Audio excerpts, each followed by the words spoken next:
I am walking around the park dealing with an upper limiting problem. And you are too. I guarantee it. Everybody is dealing with upper limiting problems. Everybody is self-sabotaging to prevent themselves from growing because for some reason our mind believes that growth, that shifting from one reality that we have and going into this reality that we desire, this new unknown, could actually potentially cause a lot of problems. And so we protect ourselves by creating problems that prevent us from growing.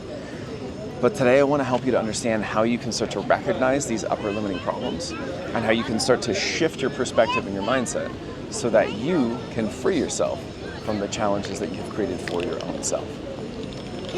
So, why do you need to recognize these upper limiting problems? First and foremost, because you are the source of all of your problems. I know a lot of you aren't going to want to hear that. You're going to want to keep focusing on this reality where people outside of you are causing the problems that are preventing you from being who you want to be, doing what you want to do, and so on. But there is no outside of you. Everything exists in your mind.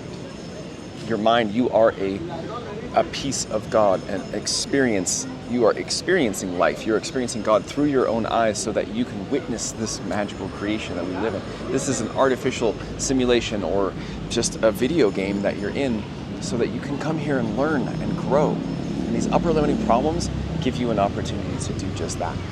But if you don't recognize them, they will continue to sabotage your path over and over again. You will continue to sabotage your path over and over again. So why else is it important for you to let go of these problems and start to recognize them? Because you're never going to make the leap that you want unless you get rid of these challenges. Now, I get this idea from a book called The Big Leap. Now, this book is, you can see it clearly on the front cover of the book. It shows a goldfish leaping from a small bowl of water into a bigger bowl of water. This is what we all want to do. We're existing in this life that we have created for ourselves, and we want to shift. More money, more success, more love, whatever it is. But we can't do it unless we release these upper limiting problems, because that leap, most people won't make it because we are the ones that are preventing ourselves from actually doing it by creating these upper limiters. Now, I'll explain what those are in just a minute, but it's really critical for us to recognize that we are the source of all of our challenges.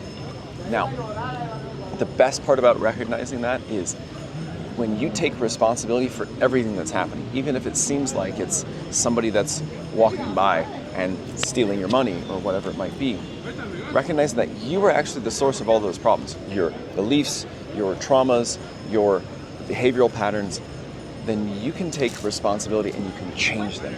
It's like the phrase, be the change that you want to see in the world. It doesn't literally just mean like, oh, well, if I want to see the world to become a better place, then I'm going to be nicer. It's like you actually are living in a reality that is unique to you, and it is a mirror reflection of what you are inside.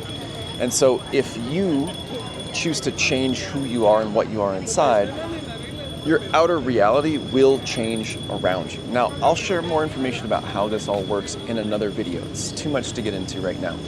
But it is absolutely understood through science, ancient metaphysics, religions, all these old texts. Everything says the same thing.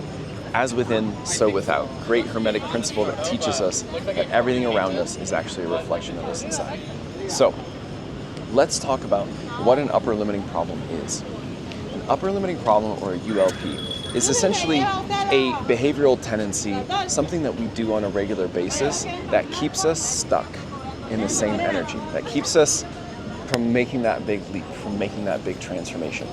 Now, my upper limiting problem that I'm experiencing right now, as I am about to embark upon a trip to go to one of the world's largest pyramids, La Danta, El Mirador in Guatemala, as I was packing my bags to leave the house that I was staying at for a few months, took a step outside with my backpack in my hand, and I kind of rolled my ankle.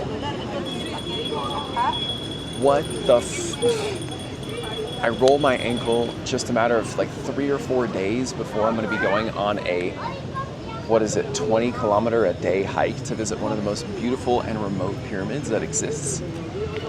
This is an upper limiter. This is an upper limiting problem. It is a symptom of a deeper root, the upper limiter itself. Now, I'll tell you what those upper limiters are in just a moment. But the upper limiter problem can show up like a lot of things. It can show up as physical injuries. Have you ever just started to make momentum and start getting improvements in your life? You're doing better, you get a better job, and then bam, an injury, something like that happens where all of a sudden you're taken out of commission. Maybe it shows up as worry. You start to worry so much about the changes that are happening in your life that all the good that's coming just disappears. Maybe it shows up as getting into conflicts with partners, with collaborators, teammates, coworkers. Maybe all of a sudden everything's going so well, you get a promotion at your job, and then before you know it, you get into all these conflicts with people, and then who knows, maybe you get fired. All of these things, these upper limiting problems, are protection mechanisms. They keep you safe. They keep you small. Like that goldfish trying to leap from a small bowl to a big bowl. It's trying to get more resources, more water, more space to move around so it can grow bigger. But it can't until it changes, or we change, our internal world. So let's talk about what these upper limiters are. Now there's 4 key limiters that are identified in this book, The Big Leap, which I highly encourage you to check it out. Most of my clients end up reading it because it is such a game changer. You are designed to have unlimited abundance, love, and pleasure, success, joy in your life. But you have to be able to prepare yourself for it. You have to get rid of these things that are keeping you stuck, that are keeping you safe. Because ultimately these problems are not really problems, they're actually solutions. The solution that is trying to keep you safe by keeping you in the known world, the small world, a little tiny bowl. So these upper limiters, the first one really hit me quite well, which is this idea that if you become successful, that you will no longer be loyal to your family. By you breaking free of patterns in your family, you will actually be disowned by your family. You'll be cast out. So it's natural that if we start to do something like expand income, expand job potentials, expand whatever it is beyond what our family has known, we fear that by being different from our family, we're going to be disowned. This taps into a deep mammalian root in the brainstem, in the mammalian brain, the lower brainstem, or these parts of the brain that are wired in to keep us surviving. And there's a part of the mammalian brain that actually is going to basically try to keep us, like the amygdala and other areas, in a state of maintaining connection and community. Because to be alone as a mammal is to die. We cannot exist on our own. It's just like right now. I mean, it might seem like I'm traveling alone, but I rely on other people to get transportation. I rely on other people to have housing and lodging. I rely on other people to have food. Everything is done in community. Now, some other of these limiters are the idea that you're inherently flawed. The idea that I can't possibly succeed because there's something wrong with me, right? Another one is this idea that as I get bigger, as I get more influential, more powerful, I'll actually become a bigger burden for those around me. Oftentimes this is really rooted in, of course, our generational ancestry lineage, but also in just our childhood. When the more I was, the bigger I am, the more space I take up, the more of a burden I am for my mom, for my dad. You know, calm down, play small. I don't want to have to deal and manage with you because you're too much. Now, the list can really go on, but I want you to dive into the book and get to learn all 4 of those if you want to learn more about this. But let me tell you about how these upper limiting problems can be resolved. So we know what an upper limiting problem is. We know that they have roots in these limiting beliefs. These limiting beliefs are essentially truths that we hold in our unconscious mind that basically we use to filter the information that's around us. Right? So there could be all of these people that are around me in this park, but if I have a deep down belief that that I'm going to be too much, that I'm too much and I'm going to be a burden, then I'm only going to attract people who are going to reflect that and make that true. So what we can do is reprogram the mind. Now, in the book, they give a lot of recommendations about how you can use journaling prompts and reflections and certain questions that can help you to get clear on what these ULPs are, what these upper limiting root beliefs are, and then you can start to shift them. Now, I like to go faster than that. I like to go much faster than that. I like to work with unconscious mind reprogramming using things like neurolinguistic programming, hypnotherapy, and other methodologies like higher self therapy, where I basically call in my higher self, my soul, to clear that shit out of me at an unconscious level, so then I can start to design a new life for myself. Now, how fast you want to go is up to you. It's up to how much time, energy, effort, money that you want to invest in the process, but you could just pick up the book and start to change these things all on your own. So let's talk about a few ways that you can do that now, practically, how you're actually going to be able to change that. Number one is start to read, well, first of all, read the book. You're going to get so much information there. But number two would be, how can you start to identify the ULPs that are showing up in your life? For example, I saw that not only did I twist my ankle, not bad, it's not going to prevent me from going on this hike, but clearly there's something within me that's preventing me from going to this next level. By recognizing that that is a ULP and that is a pattern, I can start to see them and therefore anticipate them, or better yet, prevent them. By calling them out and bringing them into my awareness, I'm telling my unconscious mind that this stuff, I see what's happening and we're going to change it.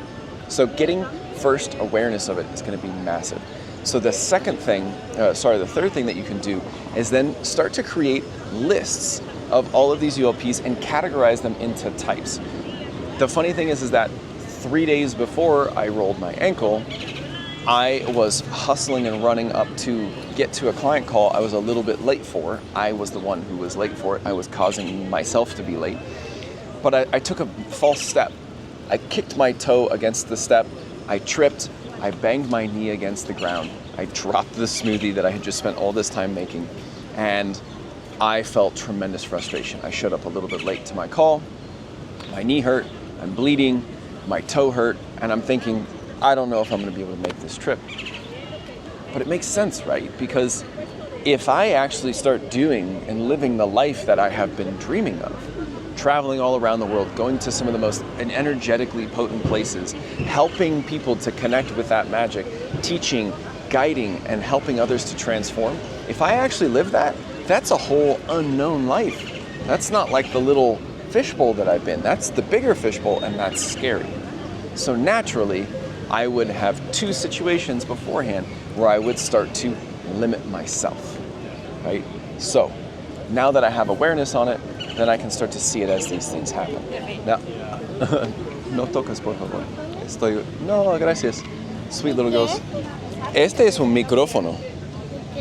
Si estoy filmando, mira, aquí, ven. Sí, aquí estamos grabando, estamos filmando, y este es un micrófono. Entonces puedes saludar y decir hola. ¿Cómo te llamas? Yo llamo María. María. Yo soy Christopher. Y no sé quién son. ¿Es que así escucha? Así. ¿Habla? Señor. Hola. ¿Cómo estás? Bien. Bien. Bien. Bueno, yo voy a terminar de filmar mi video, pero un gusto. Gracias. Gracias, María. That was a fun little interruption. So, what was I talking about? Good question. So here I am, making the shift in my life to become a bigger version of myself. And it's natural that I'm going to find these unconscious patterns where I am sabotaging myself. This has happened before. This is not the first time this has happened.